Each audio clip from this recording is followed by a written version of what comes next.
안녕하세요. 한라산불고입니다. 이번 영상에서는 신세계라는 기업을 분석하면서 제가 공부하고 투자를 결정하는 방법도 함께 정리를 해보도록 하겠습니다. 사실 제가 투자하는 방식은 주가에 포커스를 맞추지 않기 때문에 매 순간 자극적이거나 짜릿하지는 않습니다. 하지만 긴 호흡으로 기업의 사업과 실적, 궁극적으로는 배당의 증액에 포커스를 맞추는 투자이기 때문에 조금은 어렵고 지루할 수도 있고요. 하지만 저는 이러한 과정을 통해서 느리지만 아래와 같이 꾸준히 매년 배당금을 증액시켜 왔습니다. 관심 있는 분들은 제 블로그 포스팅을 통해서 한번 자세한 내용을 확인해 보셔도 좋을 것 같습니다. 저는 크게 5가지 사항을 체크를 하고 이 기업에 투자를 할지 아니면 투자는 하지 않되 지켜볼지 아니면 그냥 아예 관심을 꺼버릴지를 결정을 하는데요. 첫 번째로는 현재 배당금 수익률과 이 배당 정책이 만족할 만한 수준인가. 두 번째로는 재무 상태는 안정적인가. 세 번째는 최대 주주와 경영자는 실적과 배당 증액에 최선을 다하고 있는가. 네 번째는 이 기업의 사업 실적과 배당이 얼마나 빠르게 성장할 수 있는가. 마지막으로는 제가 기존에 투자 중이고 공부 중인 기업들과 비교를 통해서 투자 판단을 합니다. 그럼 본격적으로 이 신세계라는 기업에 대해서 분석을 해보도록 하겠습니다. 첫 번째로는 배당금 수익률과 정책이 만족할 만한 수준인가에 대해서 분석을 해봤는데요. 최근 공시한 신세계의 2022년 결산 배당금은 3,750원입니다. 2월 13일 종가 기준으로 신세계의 주가는 21만 3천원이기 때문에 배당금 수익률은 약 1.76% 수준입니다. 요거는 간단하게 주당 배당금 3,750원에다가 주가 21만 3천원을 나눠주면은 쉽게 계산을 할 수 있습니다. 1.76% 정도가 나오죠. 배당 정책을 확인해 봤는데요. 2021년 사업보고서를 확인해 보니까 연간 영업이익 별도 재무제표 기준의 10%를 배당금으로 지급을 한다. 하지만 요 10%로 계산한 주당 배당금이 1,500원을 미달할 때에는 최저 배당금으로 1,500원을 지급한다고 나왔습니다. 요건 이제 2022년 사업연도까지 적용이 되기 때문에 2023년도부터는 바뀔 가능성이 있습니다. 지난 30년간 신세계의 배당금 추이를 확인해 보니까요. 700원에서 3,750원으로 대략 500% 정도 성장을 했고요.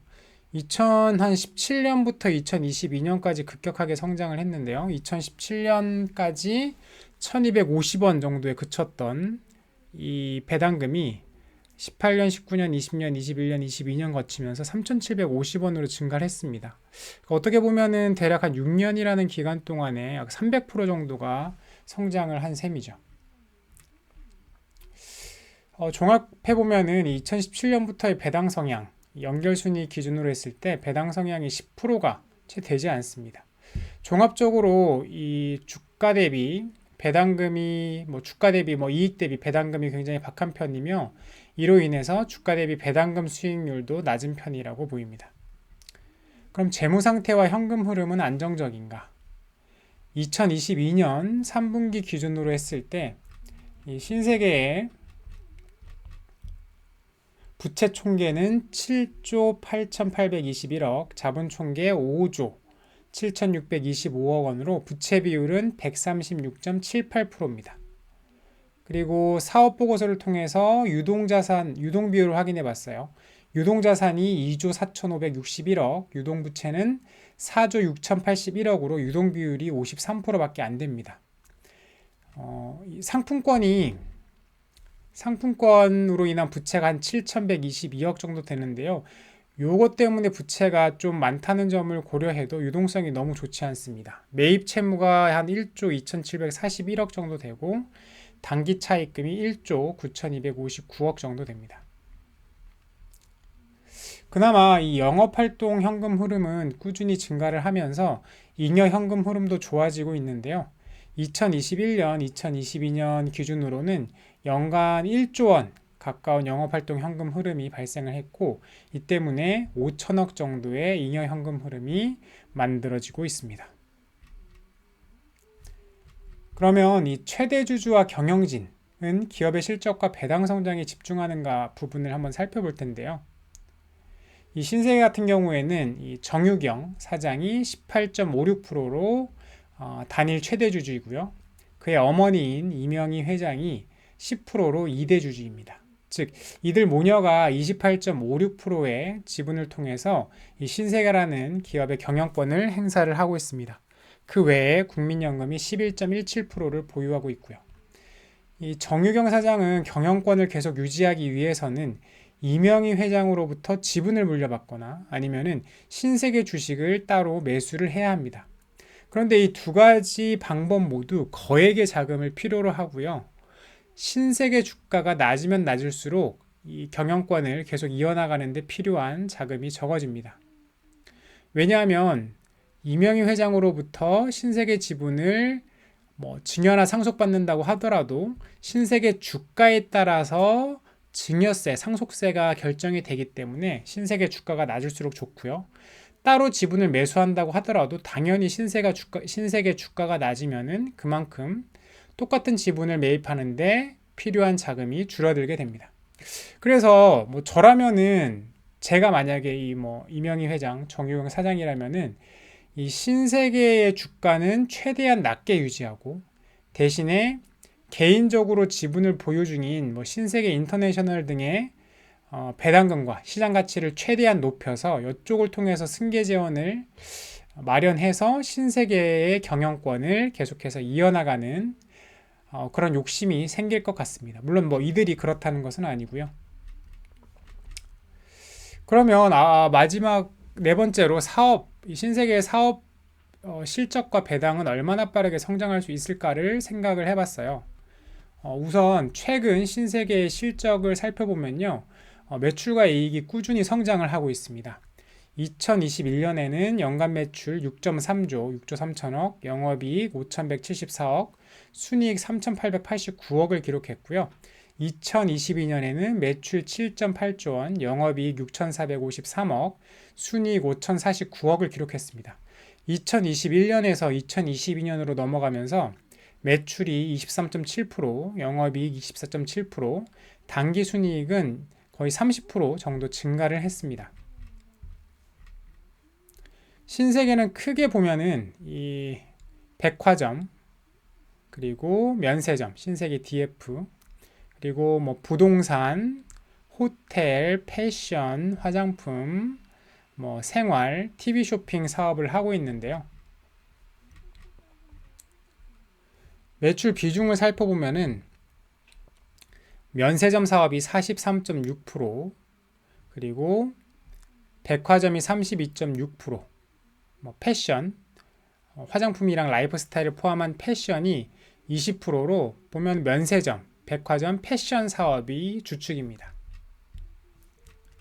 제가 생각한 이 신세계 사업의 이 SWOT, SWOT를 정리해 보면은 다음과 같습니다. 먼저 강점은 이 국내 독과점 사업자라는 것입니다. 특히 면세점 그리고 백화점 산업에서는 국내 독과점 사업이기 때문에 누군가가 백화점이나 면세점 사업에 끼어들기가 굉장히 진입이 어렵습니다. 그만큼 안정적으로 계속 이 독과점 사업을 유지해 나갈 수가 있습니다. 반면에 약점으로는 이 수출 비중이 굉장히 적고 이 수출이 확대될 가능성 역시 굉장히 제한적이라는 점입니다. 즉, 이 내수에 한정된 사업을 하는 기업이라는 것이죠. 기회를 보자면은 만약에 중국이 다시 리오프닝을 할 경우에 이 면세점 실적이 빠르게 좋아질 수가 있다는 것입니다. 위협이라고 하면은 이제 국내 인구가 감소하고 특히 젊은 소비층들이 감소하고 있다는 거, 그리고 부동산 시장이 침체하고 있다는 것은 또 신세계 가구 쪽에 영향을 줄 수가 있고요. 그래서 종합해 보자면 뭐 매우 얕은 이 분석이지만 저는 신세계에 투자를 해야 하거나 아니면 더 깊게 공부를 해야 할 필요성을 느끼지 못했습니다. 왜냐하면 제가 현재 투자를 하고 있고 계속해서 추적 관찰을 하고 있는 기업들의 배당금 수익률이 대략 주가 대비 한 4, 5% 정도에, 그리고 앞으로의 예상 성장률이 7% 이상으로 보고 거기다가 안정적인 재무 상태까지도 갖추고 있다는 점을 봤을 때 비교해 보면은 신세계의 현재 배당금 수익률 1.76%는 너무 낮고, 그리고 독과점이지만 내수에 한정된 사업의 이 상대적인 성장률도 그리 높아 보이지 않고, 그렇다고 재무 상태도 매우 안정적이라고 볼 수 없기 때문에 이 투자 매력도가 상대적으로 떨어진다고 판단을 했습니다. 제 투자 관점 하에서는요. 또 이 최대 주주들은 승계가 마무리되기까지는 이 신세계라는 기업의 실적이나 배당금이 너무 좋아지는 것이 부담스러울 것입니다. 왜냐하면 실적이나 배당금이 너무 좋아지면은 주가가 상승할 가능성이 높아지고, 주가가 상승하면은 이들이 경영권을 승계하는 데에 어려워지기 때문이죠. 그렇기 때문에 이 점은 또 개인 주주들하고 이해관계가 다릅니다. 물론 십수년 이후에 승계가 마무리되면은 천문학적인 상속세 납부를 위해서 배당 성향을 확 높이면서 배당금이 크게 증가를 할 수도 있고요.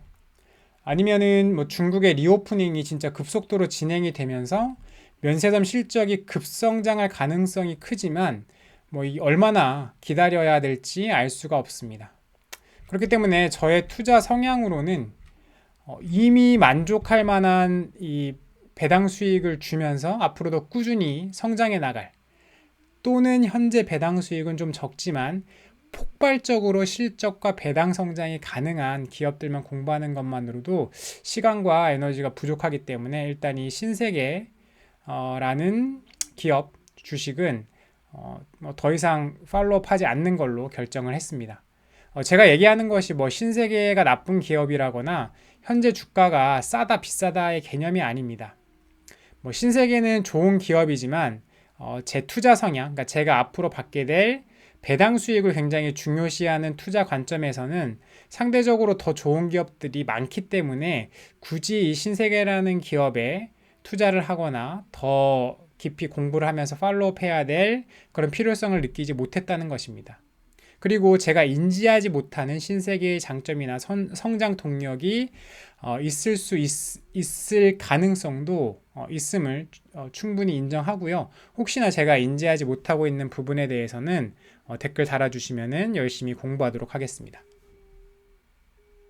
이번 영상이 도움이 되었다면 영상 하단에 좋아요 버튼을 클릭, 새로운 영상이 계속 보고 싶으시다면 구독 버튼을 클릭, 블로그 포스팅도 같이 업데이트 받아보고 싶으시다면 영상 하단 네이버 인플루언서 링크로 들어가 펜하기를 클릭해주세요.